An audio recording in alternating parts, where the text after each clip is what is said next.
आदित्य के हाथ कांप जाते हैं जब वह इंटरव्यू में अपना लैपटॉप खोल रहा होता है, क्योंकि आदित्य के सामने जो दो बड़ी हस्तियां बैठी थीं वह थी मंगल और कपिल भटनागर। कपिल भटनागर पहले से ही आदित्य से चिढ़ा हुआ था, क्योंकि 40 मिनट की मीटिंग में आदित्य 30 मिनट तो लेट ही आया है और बचे कुचे 10 मिनट में भी वह ढंग से प्लान प्रेजेंट नहीं कर पाता है। सोमिया आदित्य से कहती है कि आदित्य, तुम कुछ भी करना, लेकिन ये जॉब मत करना, इस जॉब को तुम छोड़ दो, क्योंकि इस जॉब में तुम्हारे जो ऊपर रहेगी ना, वह रहेगी मंगल, जो कि तुम्हें हमेशा परेशान करती रहेगी, वह तुमसे बदला निकालेगी। आदित्य सोच रहा होता है कि अगर उसको बदला निकालना होता तो वह उस इंटरव्यू में ही बदला निकाल लेती। हम देखते हैं कि कपिल भटनागर मंगल से मिलने आता है और मंगल को बहुत ज्यादा परेशान देखता है। वो कहता है कि अगर आप उस अधि सक्सेना के कारण परेशान हो ना, तो आप मुझे कह दो, मैं उसको इन्वेस्टमेंट दूंगा ही नहीं। और मुझे तो एक बात समझ में नहीं आती कि आप उसे बार बार मौका क्यों दे रही हैं। ऐसा तो नहीं कि आपका और उसका पुराना कोई रिश्ता रहा हो। और यह बात सुनकर मंगल के पांव तले जमीन खिसक जाती है। उसको डर लगा रहता है कि कहीं कपिल को सारा सच पता ना चल जाए। और फिर कपिल ने कुछ ऐसा किया जो जानकर आप हैरान हो जाओगे। आखिर कपिल ने ऐसा क्या किया, यही हम जानेंगे आज के एपिसोड में। तो बिना किसी वक्त गवाए चलिए मंगल लक्ष्मी के लेटेस्ट एपिसोड के रिकैप को टेलीविजन से भी पहले शुरू करते हैं। एपिसोड की स्टार्टिंग में हम कपिल भटनागर को देखते हैं, जो कि मंगल को पकड़ लेता है, क्योंकि मंगल वहां पर गिरने वाली थी। वो मंगल से कहता है कि मंगल जी, आप ठीक तो हैं ना, आप ढंग से चल भी नहीं पा रही हैं, आप ऐसे कौन से विचार में फंसी हुई है। मैंने यह बात नोटिस करी कि जब से आप दिल्ली आई है ना, आपकी हालत और ज्यादा डाउन हो गई है। हंसी खुशी से रहने वाली मंगल जी, जो कि लोगों के अंदर भी हंसी और खुशियां बांटती है, वो इतनी उदास कैसे हो सकती है, मुझे तो बिल्कुल भी समझ में नहीं आ रहा है। देखो, वैसे तो मुझे किसी की भी पर्सनल लाइफ में घुसने का कोई शौक नहीं है, लेकिन अगर आप किसी से बात करना चाहें, वो भी दिल खोलकर, तो आप मुझसे बात कर सकती हैं। अगले ही पल हम आदित्य सक्सेना को देखते हैं, जो कि मीटिंग में आधे घंटे लेट पहुंचता है। यानी 45 मिनट की मीटिंग में वो ऑलरेडी 30 मिनट लेट हो चुका था। और मंगल कब से आदित्य सक्सेना का इंतजार कर रही होती है। जैसे ही आदित्य कॉन्फ्रेंस रूम में जाता है, वह मंगल को देखकर हैरान हो जाता है, क्योंकि उसे बिल्कुल भी उम्मीद नहीं थी कि मंगल ने अपना इतना बड़ा ब्रांड लॉन्च कर दिया है, जिसका नाम है अपना स्वाद। और आज वो उसी के लिए इंटरव्यू देने आया है। और इस ओर मंगल भी आदित्य को देखकर शॉक हो जाती है। इन दोनों के दिमाग में ही इनके पास्ट लाइफ के मोमेंट्स हिट करने लगते हैं, जिससे आदित्य को वह बातें याद आती है कि उसने किस तरीके से मंगल की बेइज्जती करी थी। और वह बेइज्जती कपिल भटनागर को बिल्कुल भी पसंद नहीं आई। इस और मंगल के दिमाग में भी आदित्य को लेकर पुराने मेमोरीज हिट करती है कि किस तरीके से आदित्य ने उसको उसके बच्चों से हमेशा के लिए अलग कर दिया। यहाँ तक कि अपने बच्चों से मिलने तक नहीं दिया, उनसे बात तक नहीं करने दी। ये दोनों एक दूसरे को देख रहे होते हैं, लेकिन किसी से कोई भी बात नहीं करते। उसी वक्त वहां पर कपिल भटनागर आ जाता है, कहता है कि यहाँ पर इतना ऑकवर्ड मोमेंट क्यों है, और आदित्य सक्सेना, तुम पूरे 30 मिनट लेट हो। आदित्य कहता है कि सॉरी सर। कपिल कहता है कि सॉरी, मुझे नहीं, इन मैम को बोलो, ये 30 मिनट से तुम्हारा वेट कर रही है, नहीं तो मैं तो निकल गया था, क्योंकि मुझे ऐसे इनडिसिप्लिन लोग बिल्कुल भी पसंद नहीं है। आदित्य मंगल से कहता है कि सॉरी मैम। कपिल कहता है कि देखो, 45 मिनट की मीटिंग थी, 30 मिनट ऑलरेडी हो चुके हैं, तुम्हारे पास मात्र 15 मिनट है, फटाफट लैपटॉप खोलो और हमको प्रेजेंटेशन दो। इधर हम देखते हैं कि जब आदित्य अपनी प्रेजेंटेशन दे रहा होता है तो बहुत ज्यादा नर्वस हो जाता है, क्योंकि सामने मंगल बैठी थी।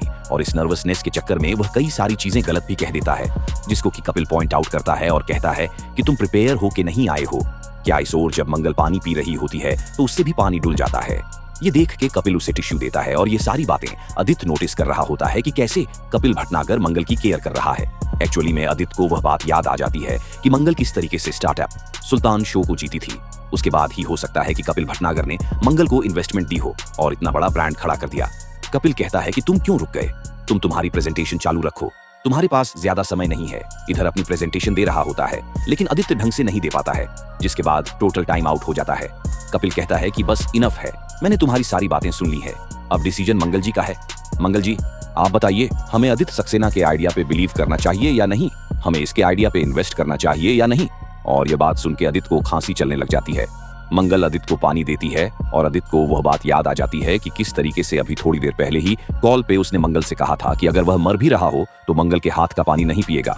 मंगल कोई भी डिसीजन ले उससे पहले ही आदित्य खड़ा हो जाता है और कपिल भटनागर से माफी मांगते हुए कहता है कि सर सॉरी, लेकिन आज ये डिसीजन मत लीजिए, मुझे थोड़ा सा टाइम और दीजिए, मैं फुल्ली प्रिपेयर्ड नहीं था। कपिल कहता है कि यार कैसे बिजनेसमैन हो तुम, एक तो बिजनेस के लिए इन्वेस्टमेंट लेने आए हो, वो भी फुल्ली प्रिपेयर्ड ना होके।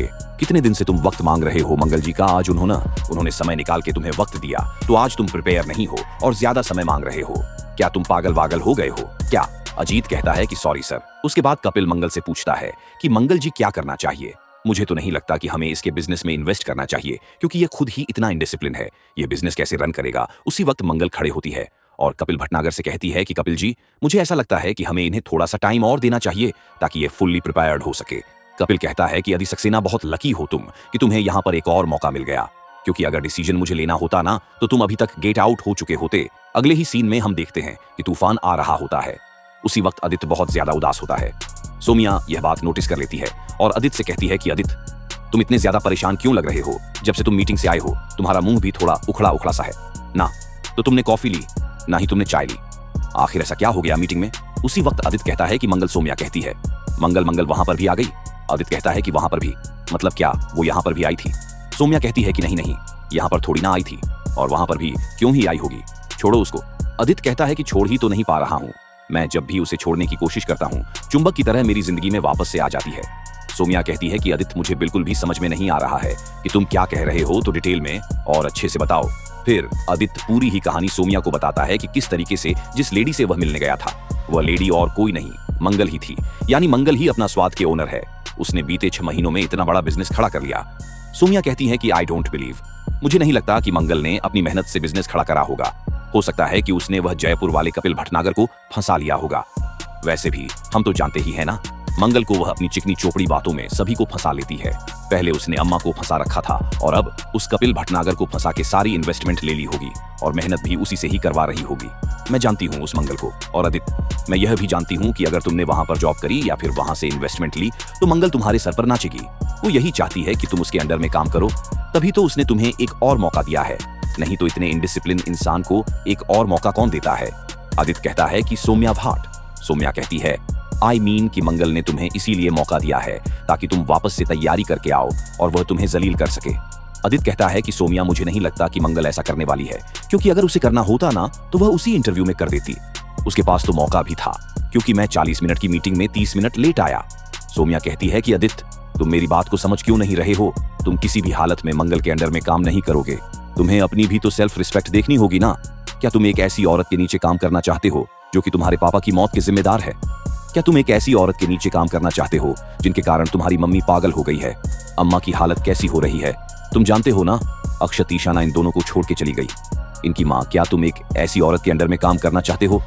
आदित्य यहाँ पे थोड़ा बहुत कन्विंस हो जाता है, लेकिन आदित्य का डिसीजन क्या रहता है ये तो हमें आने वाले एपिसोड में ही पता चलेगा। इस ओर हम देखते हैं कि कपिल भटनागर आता है मंगल से मिलने के लिए। कपिल मंगल से कहता है कि मंगल जी, मैं जा ही रहा था हल्दी वाला दूध लेने के लिए, आप कहे तो आपके लिए भी लेकर आ जाऊं। मैं आपको कई दिन से देख रहा हूं कि आप बहुत ज्यादा स्ट्रेस में हैं। उसके बाद आपको वह आदित्य सक्सेना जिससे क्लाइंट को हैंडल करना पड़ा, I am really sorry for that.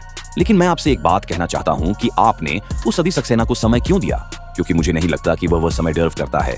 उसकी जगह अगर कोई और क्लाइंट होता तो फिर मैं आपसे ये सवाल नहीं करता, क्योंकि मुझे ऐसा लगता है कि अगर हम उसे इन्वेस्टमेंट देंगे या फिर हम उसे समय भी दे रहे हैं तो हमारा समय और हमारे पैसे की बर्बादी है। हम ये सारी चीजें एक डेयरिंग इंसान को भी दे सकते हैं। मंगल कहती है कि जिंदगी ने हमें एक ऐसा मौका दिया है जहां पर हम लोगों को मौका दे सकते हैं, तो मुझे ऐसा लगता है कि हमें उसे मौका देना चाहिए, वो भी तब जब वो मौका मांग रहा हो। कपिल कहता है कि मंगल जी आप बहुत ज्यादा भोली भी हैं। चलो खैर, ये डिसीजन आपका है तो आपको ही लेना है, मैं इसमें इंटरफेयर नहीं करूंगा। और कपिल की इस बात के साथ यह एपिसोड भी यहीं पर ही खत्म हो जाता है, इस ट्विस्ट और सस्पेंस के साथ कि आगे क्या होने वाला है।